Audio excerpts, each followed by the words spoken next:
केसकाल घाट में उतरते वक्त अचानक ब्रेक फेल होने के कारण जगदलपुर से रायपुर की ओर जा रही महिंद्रा बस अनियंत्रित होकर सड़क किनारे स्थित पत्थर से जाकर टकराई है। उक्त घटना में बस चालक समेत 21 यात्री घायल हो गए हैं। गश्त पर निकले सीआरपीएफ के जवानों की मदद से बस में फंसे चालक को बाहर निकाला गया।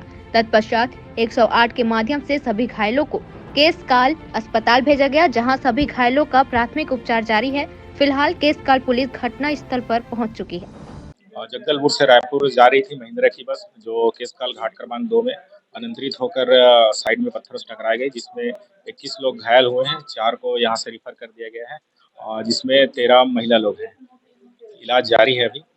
हम लोग एमपीपी जो है पेट्रोलिंग ड्यूटी कर रहे थे, तुरंत जो है तत्काल यहाँ पे पहुंचे और रिकवरी की। सर ड्राइवर जो है फंसा हुआ था, उसके बाद अपने सर को कॉल किए, रिकवरी लेके आए, तुरंत ड्राइवर को निकाला गया। जितने पेशेंट जो है एक्सीडेंटल चोट लगा हुआ था उनको एम्बुलेंस में बैठा कर उनको तत्काल जो है हॉस्पिटल में भेजा गया। कितने लोग घायल हुए?